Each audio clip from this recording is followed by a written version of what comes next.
kita hendaklah meminta halal daripadanya ketika kita masih hidup di dunia. Kena minta maaf. Walaupun terkadang kita terpaksa merendahkan diri dan terpaksa menyusun 10 jari untuk meminta maaf daripada orang yang berkenaan. Situ habis cerita. Sebab itulah dia gini sebenarnya. Kita ulama dia ni dia sebut sebenarnya kita berlaku kezaliman kita dengan orang ni oleh kerana kurang takwa. Kurang takwa kita dengan Allah. Sebab itulah seorang ulama namanya Sultanul Ulama.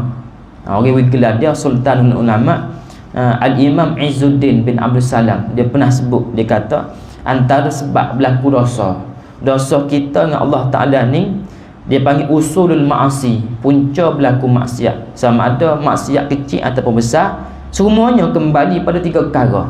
Semuanya kembali pada 3 perkara. Yang pertama, hati tak bergantung pada Allah. Kebergantungan hati bukan pada Allah, sehingga akhir sekali jatuh kepada perbuatan syirik dan kufur. Ni memang sampai pada kat ni lah iblis syaitan nak goda seseorang tu. Bila hati tak ada Allah Ta'ala, mudah orang tu akan sampai pada peringkat kufur dan syirik. Itu pertama, sebab dosa tu. Yang kedua, sebab itulah sihir. Dia tu sihir, tidak tawakal pada Allah, tidak takut pada Allah, tidak berharap pada Allah, nak syurga tapi dalam keadaan tidak beramal, nak semata-mata harap. Sebab apa? Sebab hati itu tidak bergantung pada Allah. Pertama. Yang kedua, mentaati kekuatan ghadabiyah. Artinya kita turut kekuatan sifat marah dalam hati. Hak asal. Memang semua bila kita lahir ada sifat hasad, sifat tamak dan sifat marah tu ada. Sebab itulah wasiat Nabi kita, Nabi suruh pesan la taghdab, jangan marah. Jadi dia panggil sifat marah ni lah menyebabkan 2 sifat akhir lahir daripada manusia, zalim dan melampaui batas. Sebab marah. Tu dosa tu, punca dosa.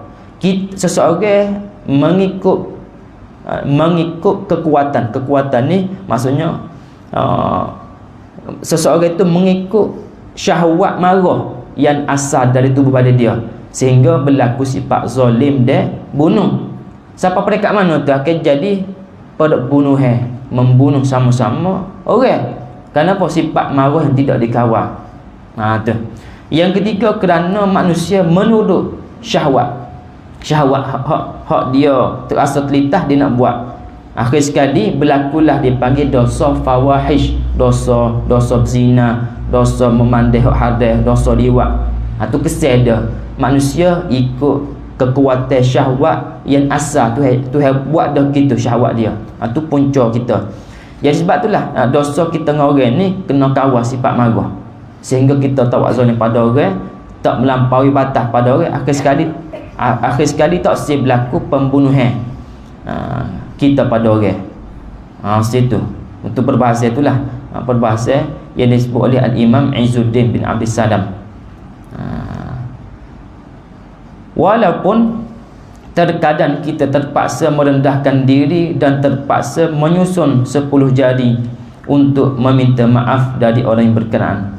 Biarlah kita dipandang remeh, rendah atau hina di dunia, asalkan kita terlepas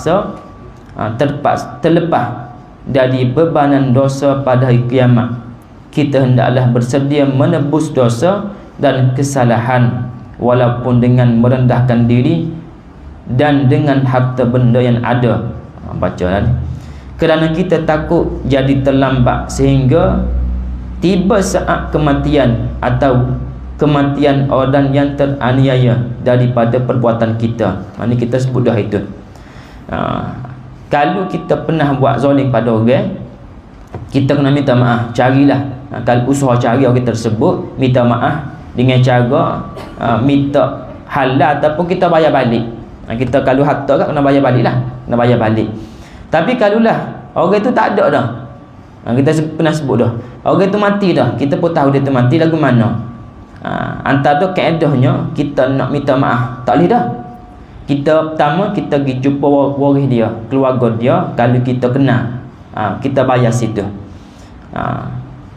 Pertama, kalaulah kita tak tahu mana ahli keluarga dia, tak tahu. Yang pertamanya ulama kata taubat pada Allah. Kita tak ada perbuatan kita buat zalim pada orang ni, kita taubat pada Allah. Kemudian kaedah lain, kita perbanyakkanlah istighfar kepada orang yang pernah kita buat zalim. Minta ampun. Ya Allah, jangan kita istighfar seorang, minta juga minta ampun pada orang yang pernah kita buat zalim. Ya Allah, aku minta ampun orang si fulan bin fulan sekian-sekian. Pertama. Yang kedua, kita perbanyakkanlah sedekah atas nama dia. Mudah-mudahan bila kita balik ke akhirat, dia tengok pahala yang dia tidak pernah buat. Lalu dengan sebab itulah dia boleh memaafkan perbuatan kita. Situ. Itu kaedah dia. Jadi lepas taubat tu jangan lagi buat dosa besar, dosa kecil dengan orang. Lepas taubat, kemudian kita minta ampun dengan orang tu dan kita banyak sedekah atas nama dia. Tu kaedah tu ulama sebut bagaimana kita nak selesai masalah kita dengan orang. Habis itu. Tak boleh tu tak. Sikit lagi. Maka terpaksa kita berhadapan dengan orang berkenaan di Mahkamah Agung Rabbul Jalil, iaitu di padang mahsyar nanti. Pada mahsyar sini di hari hisab tu. Dikala itu tiada seorang pun yang mahu menerima harta benda sebagai tebusan dosa. Hari tak ada piti, dina, dirham tu tak ada dah. Masing-masing nak berebut, nak kepada pahala orang. Yang mana mereka mahukan hanyalah bayaran dalam bentuk pahala ibadat yang telah kita lakukan di dunia dahulu. Situ Pak Jemaah. Dia kita pernah bersebut dah dulu kan. Dosa kita dengan orang ni dia ada 3. Sama ada kita ambil hak milik orang, harta orang. Pertama, kita ambil seseorang tu ambil hak milik orang dari sudut harta.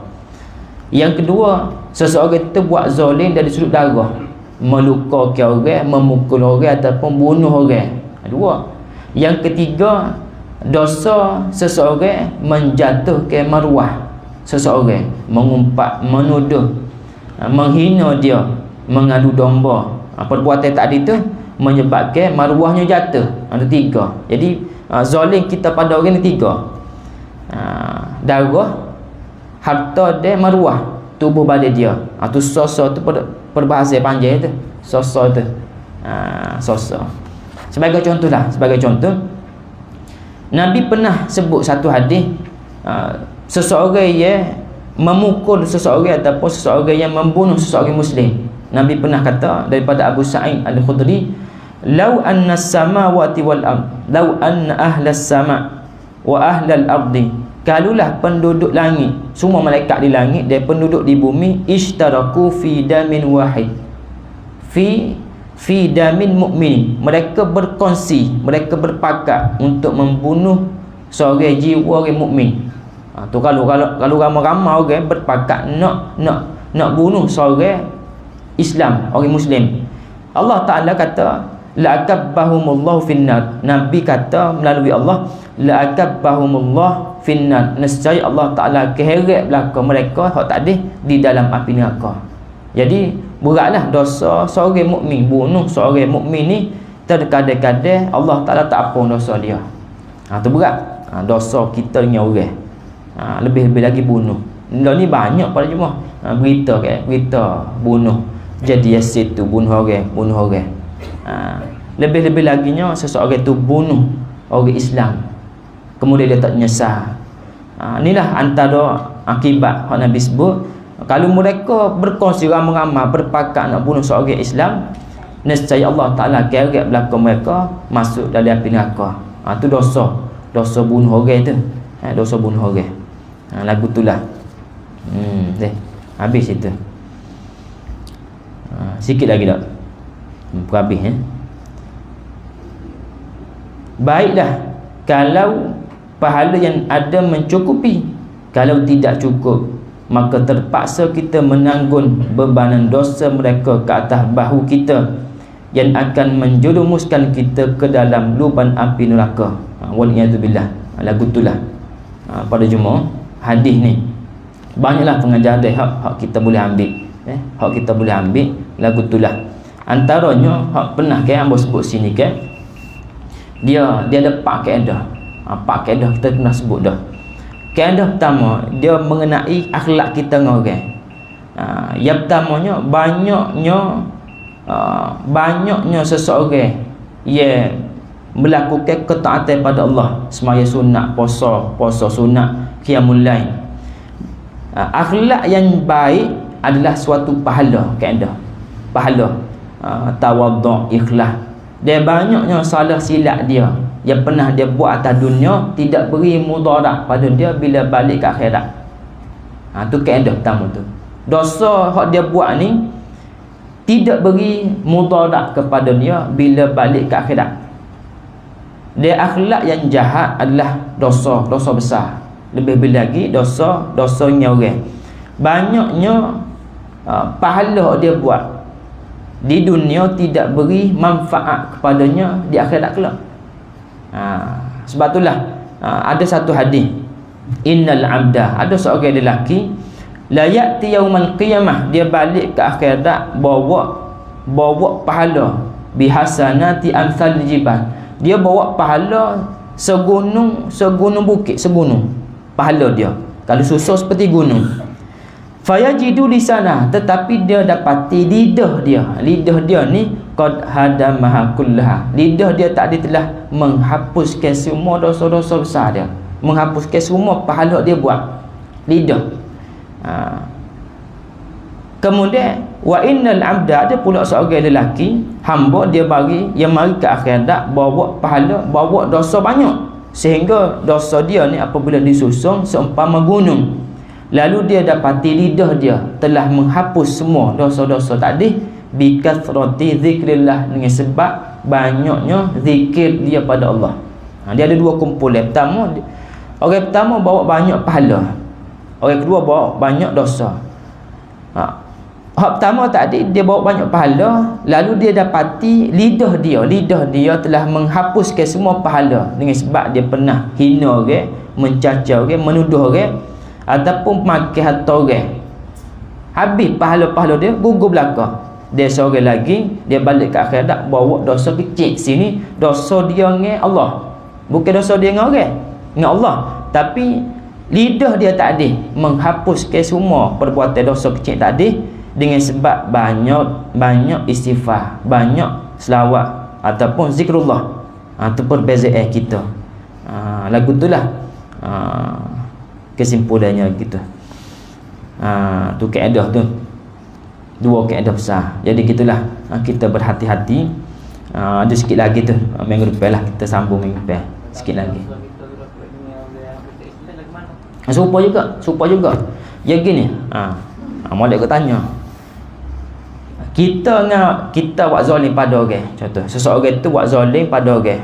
Dia seseorang tu kita kata muslim, buat zalim pada muslim. Bila balik ke akhirat kelak, orang Islam yang dizalimi akan mengambil pahala daripada orang Islam juga. Tak ambil qadar mana? Qadar buat zalim. Kalau kita kata 20% pahala daripada orang yang buat zalim ni diambil oleh orang yang dizalimi. Ambil habis, ada tak? Pertama habis, maknanya dia boleh jadi orang yang buat zalim ni masih ada lagi pahala dia. Tu kalau seorang, kalau banyaklah. Kalulah ni hadis tadi, kalulah pahala ni orang buat zalim ni habis, dosa orang yang dizalimi tak ada ke bagi dia habis itu dah. Jadi soalan, apa faedah pahala yang diambil oleh orang yang dizalimi? Maknanya dia ni orang yang zalim ni ni orang yang kena zalim ni ambil pahala daripada orang yang buat kena orang penzalim. Faedah dia lagu mana? Faedah dia, tengok, kalau dia ni tak, dosa dia tak ada, Allah Ta'ala akan angkat darjat dari syurga. Faham?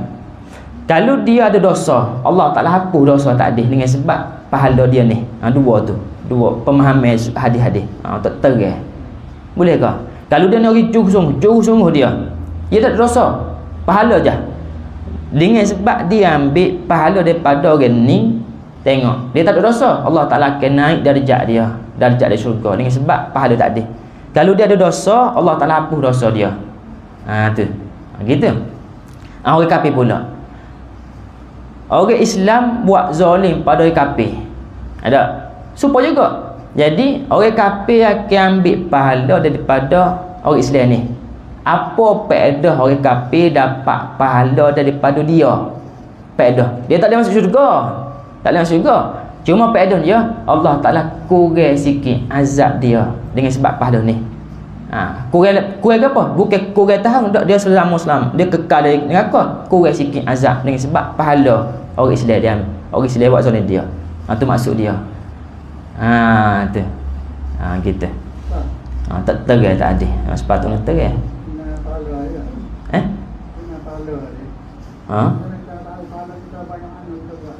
Tak tahu. Tak tahu. Cuma gini, dia ada sah. Dia bila kita dia ni alam akhirat ni. Ni. Lalu ni kita tak tahu. Tak banyak mana kita dosa kita banyak mana kita tak tahu. Tapi kita berasa sebenarnya perbuatan hati kita ni. Berasa sedap, leneh, perbuatan baik, berasa serabut, berasa tak tenang, dosa. Kita boleh hukum atas diri kita. Cuma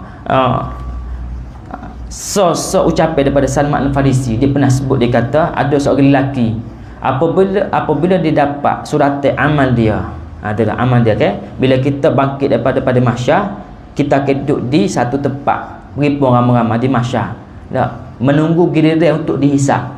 Sebelum dihisap tu pada Jumaat, kita akan dapat surat kita di tangan tu, kiri kau kanan kau kiri ataupun belakang tak. Ada seorang lelaki, dia terima surat amal dia tu balik kanan.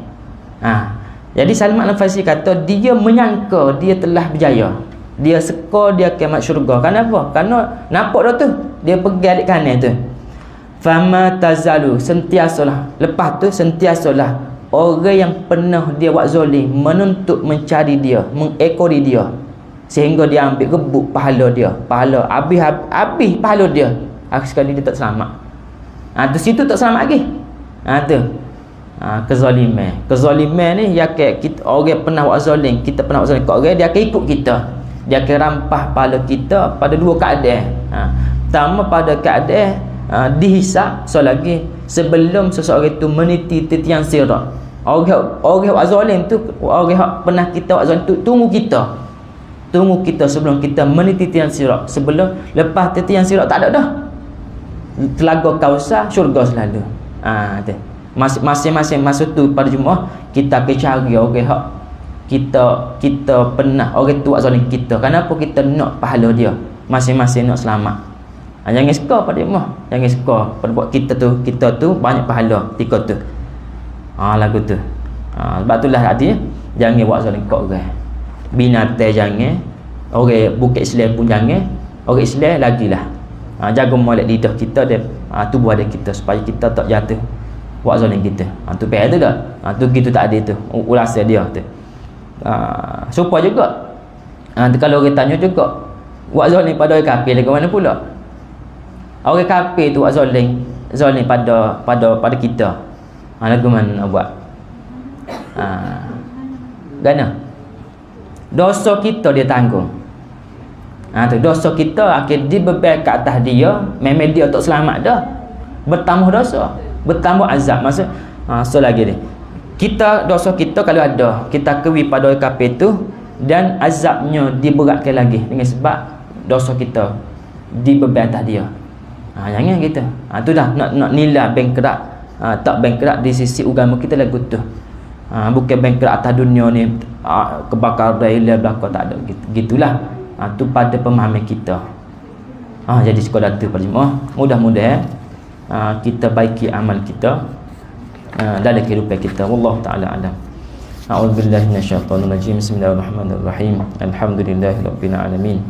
Wa bihi nasta'in, wassalatu wassalamu ala asyrafil anbiya'i wal mursalin wa ala alihi wa sahbihi ajma'in.